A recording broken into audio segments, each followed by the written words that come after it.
Welcome to my vlog. তো এটা হচ্ছে গায়ে হলুদের পরের দিন, মানে ক্ষীর খাওয়ানো হচ্ছে এখন, আর বিকেলে কিন্তু বরযাত্রী যাব। তো জাবেদদাকে এখন সবাই মিলে ক্ষীর খাওয়াবে, মানে এক একজন করে আসবে, ক্ষীর খাওয়াবে আর টাকা দিবে। তো আমি আর মিলন মিলে এখানে ক্ষীর খাওয়াচ্ছিলাম, আর আমি জাবেদদাকে শেখাচ্ছিলাম যে এরকম করে পোস্টটা দে, তাহলে তোর ছবিটা ভালো আসবে, বা একটা যে কোনো পোস্ট তো হবে। তো এখানে ক্ষীর খাওয়ানোর শেষে কিন্তু স্নান সেরে সবাই মিলে বরযাত্রীর জন্য রেডি হয়ে গেছি। এখানে এবার জাবেদদাকে দুধ ভাত খাওয়ানো হবে, আর 10-এর লোক, গ্রামের লোক সবাই আসবে। ও কিন্তু রেডি হয়ে গেছে, আর এই ওকে ব্লেজারটা ভালো লাগছে না বলে ও চেঞ্জ করে এটা পরে নিল। আমার মা এখানে জাবেদদাকে দুধ ভাত খাইয়ে দিল, আর রিজাদিও কিন্তু বাড়ি থেকে একদম রেডি হয়ে এসছে। তো রিজাদি আমাকে হাই বললো, আর আবিদির মেয়ে পুচকি এও রেডি হয়ে গেছে। ও ক্যামেরা দেখে পুরো মানে চুপচাপ হয়ে গেছে।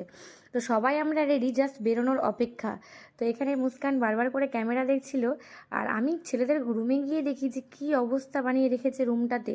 মানে 4-5 জন ছেলে মিলে একটা রুমকে পুরো নষ্ট করে দিয়েছে। তারপর আমরা বেরিয়ে গেলাম বাইরে। বাইরে কিন্তু সব কিছু রেডি, সবাই গাড়িতে উঠে গেছিলো, শুধু এখানে ওই আন্তারদের জন্যই অপেক্ষা করা হচ্ছিল, কারণ আন্তাররা একটু কয়েকটা শ্যুট নেবে আর আমরা বেরোবো। তো এখানে আন্তার সেটারই প্রিপারেশন করছিল, আর আমার ছেলে তো ব্যস্ত হয়ে গেছে যাওয়ার জন্য। আর জাবেদদা কিন্তু এখানে বুঝিয়ে দিচ্ছিল যে এই গাড়িতে কে কোন গাড়িতে যাবে, আর সেই গাড়িতে রিটার্ন আসবে, কারণ পরে অনেক সময় ঝামেলা হয়। তো সেটাই শ্যুট হচ্ছিল, আর আন্তার এখানে ড্রোন শ্যুটের ব্যবস্থা করছিল। তো এখানে আন্তার ড্রোন শ্যুট নিচ্ছে। তো এর মাঝখানে আমি একটা কথা বলতে চাই যে আমার ভিডিওগুলো যদি কারো ভালো লেগে থাকে, কেউ যদি আমাকে কিছু বলো, তো প্লিজ তোমরা কিছু লিখবে, কিন্তু স্টিকার কমেন্ট করবে না। হ্যাঁ, অনেকে সুপার নাইস এগুলো স্টিকার কমেন্ট করো না, ওগুলো করবে না। এতে করলে কি হয়, আমার রিচটা ডাউন হয়ে যায়, অনেকটাই কমে যায়। তো তোমাদের যদি কিছু বলার থাকে, আমাকে ভালো লেগে থাকে, খারাপ লেগে থাকে, তো সেটা তোমরা কিছু লিখে প্রকাশ করবে, কিন্তু স্টিকার লিখবে না। হ্যাঁ, স্টিকার কমেন্ট করো না। তো এখানে কিন্তু রীতিমতো হয়ে গেছে সব কিছু, শ্যুট নেওয়া, আর সব গাড়িগুলো ছেড়ে দিল।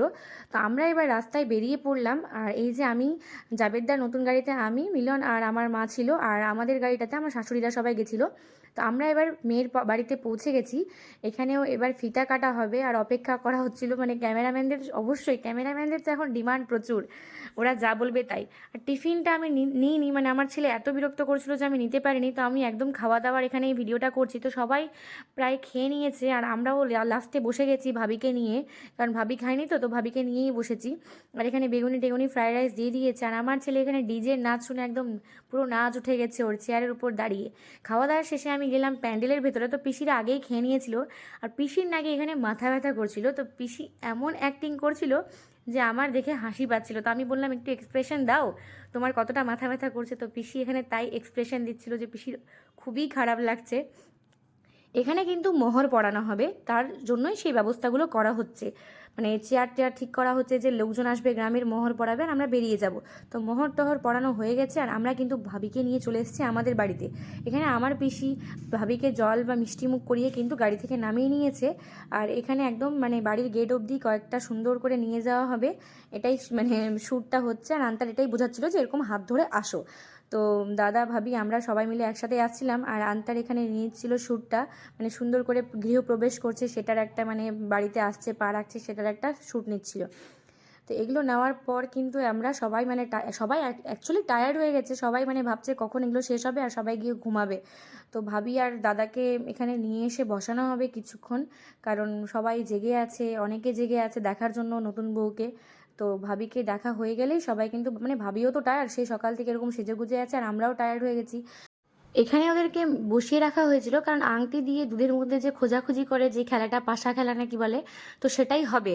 তো সবাই ওটারই কিন্তু প্রিপারেশন করছিল। এবার দুধ ছিল না, তো ওই জন্যই দেরি হচ্ছিল, কারণ পাউডার দুধগুলো গরম করে মিক্স করে আনা হচ্ছিল। তো আর এখানে কয়েকটা শ্যুট হচ্ছিল, মানে ছবি টবি তোলা হচ্ছিল, যেটার জন্য। আর কে পেছনে দেখেন সোফাতে মানে শুয়েই গেছে পুরো টায়ার্ড হয়ে। তো আমরাও প্রচণ্ড টায়ার্ড হয়ে গেছি যে কখন এগুলো খেলা টেলা হবে। আর কাকি ওইদিকে কিন্তু দুধ গরম করছিল, আর আমিও রেডি করছিলাম। তো রেডি ফেডি করে আমরা এটা খেলেছিলাম। তো আমার ফোনটা কার কাছে ছিল যে নেয়নি, এই ভিডিওটা আমি বলতে পারছি না। তারপর আমরা চলে এসেছিলাম একদম ঘরে এসে একটু কেক টেক খাইয়ে, মানে কেক টেক কাট করে একদম আমরা ঘুমিয়ে যাব এখন। তো আজকের ব্লগটা এতটুকুই। টাটা।